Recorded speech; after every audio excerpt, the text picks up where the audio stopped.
Ohayo Sekai Good Morning World. Halo coy, balik lagi sama Animin di sini. Dan kali ini gua akan lanjutin manga Dr. Stone chapter 214.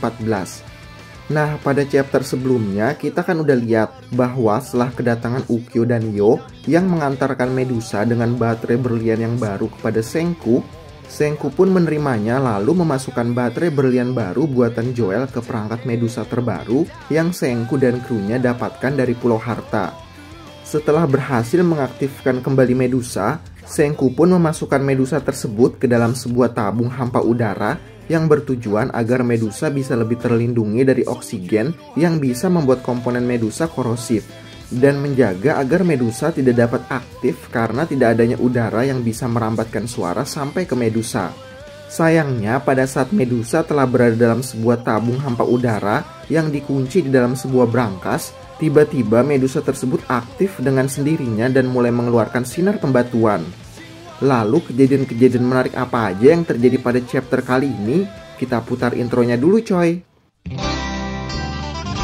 Aku suka susunya hingga tetes terakhir.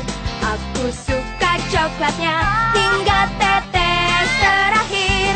Susu bendera coklat nikmat hingga tetes terakhir.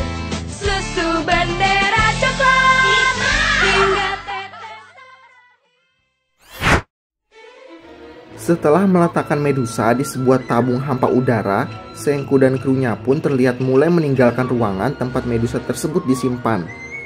Tapi sesaat Senku dan krunya akan meninggalkan ruangan tersebut, tiba-tiba Gen dan Yo, orang terakhir yang akan keluar dari ruangan tersebut, mendengar suara aneh dari dalam tempat disimpannya Medusa. Dan setelah beberapa saat, tiba-tiba sinar pembatuan pun mulai terlihat dari dalam tabung tempat Medusa disimpan tersebut dan membuat Gen dan Yo, orang yang paling dekat dengan Medusa, tidak bisa lari dan merubah mereka berdua menjadi batu. Melihat Gen dan Yo yang telah berubah menjadi batu, beserta dengan mulai meluasnya radius dari sinar pembatuan Medusa, Senku dan krunya yang lain pun mulai berlarian menjauhi tempat disimpannya Medusa tersebut. Bahkan semua orang sempat berpikir setelah melihat sinar pembatuan yang mulai meluas tersebut, kalau mereka semua dan seluruh bumi akan kembali berubah menjadi batu karena ulah dari Wyman. Tapi setelah berlari beberapa meter menjauhi tempat disimpannya Medusa tersebut, terlihat kalau Senku dan Ryusui berhenti berlari dan terlihat tersenyum sambil melihat ke arah datangnya sinar pembatuan Medusa tersebut. Sambil melihat ke arah datangnya sinar pembatuan Medusa tersebut, Ryusui pun berkata kepada Senku, "Apakah kita baik-baik saja?" "Begitulah, tapi mundur 2 meter lagi," jawab Senku. Dan setelah mengikuti instruksi dari Senku dengan mundur sejauh 2 meter lagi dari tempat Medusa disimpan, sinar pembatuan Medusa tersebut pun tiba-tiba berhenti lalu menghilang sebelum mencapai Senku dan Ryusui.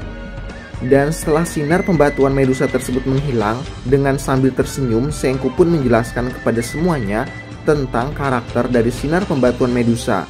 Jadi makin luas jangkauan sinar pembatuan Medusa, maka laju dari sinar pembatuan Medusa tersebut juga akan semakin cepat. Ryusui pun menambahkan, kalau dilihat dari kecepatan sinar pembatuan tadi, berarti radius sinar pembatuan Medusa tersebut kurang lebih beradius hanya 20 meter saja. Lalu setelah kejadian misterius tersebut berakhir, Gen dan Yo pun kembali dibangkitkan dan mulai melakukan penyelidikan terhadap ruangan tempat disimpannya Medusa tersebut. Lalu menanyai 2 saksi mata yang melihat secara jelas bagaimana bisa Medusa aktif dengan sendirinya, yaitu Gen dan Yo. Tapi Gen dan Yo sama sekali tidak mengetahui apa yang sebenarnya telah terjadi dan bagaimana bisa Medusa bisa menjadi aktif dengan sendirinya.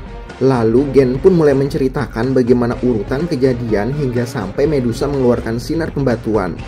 Dan setelah menceritakan bagaimana urutan kejadiannya, Gen pun berkata, "Artinya Medusa aktif dari dalam brankas. Kami tak menyentuh dan tak mengatakan apapun."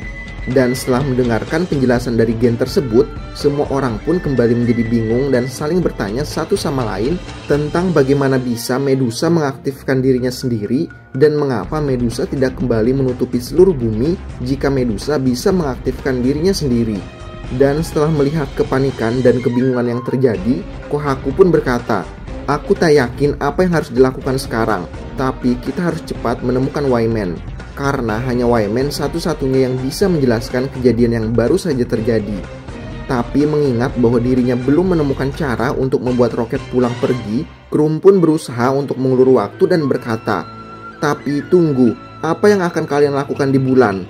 Apa kalian bahkan tahu kalian harus kemana?" Mendengar perkataan Krum tersebut, Ryusui pun berkata, "Pertama kita harus pikirkan itu dulu. Wyman ada di atas sana, di suatu tempat di bulan yang luas." Lalu setelah kejadian membingungkan yang baru terjadi dan demi keamanan, Ukyo pun meminta agar lebih baik untuk sekarang kita keluarkan dulu baterainya dari dalam Medusa. Dan setelah beberapa saat berlalu setelah kejadian tersebut, Gen pun datang menghampiri Yo lalu bertanya, "Yo, aku sudah berusaha memikirkannya. Saat kau di Amerika, apa kau meletakkan tanganmu di Medusa?" Dengan panik, Yo pun menjawab, kalau ia sama sekali tidak melakukan apapun, lalu berkata kalau Ukyo lah yang memegangnya sepanjang waktu. Dan setelah mendengarkan perkataan Yo tersebut, Gen pun berkata kepada Senku, "Senku, kau mungkin sudah tahu, tapi seseorang mungkin sudah lebih dulu mengaktifkannya." Dan setelah mendengarkan perkataan Gen tersebut, tiba-tiba Chelsea dengan suara yang nyaring pun berkata, "Tentu saja, kita bisa bilang 20 meter 3 bulan, sehingga dalam waktu 3 bulan ke depan, Medusa akan aktif dengan sendirinya dengan radius 20 meter. Dan ini adalah kejahatan yang sempurna." Tapi setelah mendengar perkataan Chelsea tersebut, Senku pun berkata, "Tidak, tak ada yang akan melakukan hal tersebut. Tak ada untungnya. Aku cuma mau menyelidiki. Kita harus tahu apa yang terjadi. Kalau memungkinkan, kita harus pelajari semua seluk-beluk perangkat pembatuan tersebut." Dan setelah kejadian misterius tersebut berlalu, kembali Senku dan krunya pun kembali melakukan aktivitas mereka dengan pergi menambang dan mengumpulkan sumber daya yang dibutuhkan untuk bisa pergi ke bulan. Dan setelah mengolah bahan-bahan tambang yang baru didapatkan tersebut, Senku pun berhasil membuat sebuah kamera pengawas, yang artinya dengan adanya kamera pengawas tersebut, maka kita bisa membuat siaran. Dan setelah berhasil membuat kamera pengawas tersebut, maka tak lama kemudian media pun didapatkan. Lalu Ryusui sang raja kerakusan pun membuat sebuah stasiun televisi bernama Dragon TV sebagai pusat stasiun penyiaran di dunia batu ini. Tapi setelah melihat keserangan Ryusui, Senku berkata, "Sayangnya, Ryusui, kameranya bukan untuk mainanmu, bukan untuk melakukan penyiaran media, ataupun untuk sekedar kamera pengawas.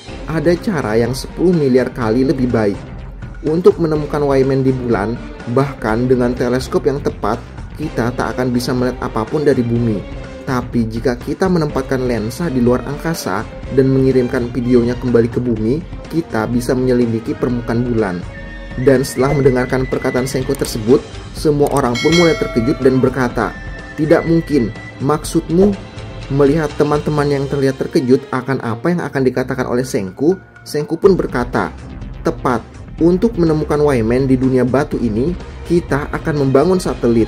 Bersemangatlah."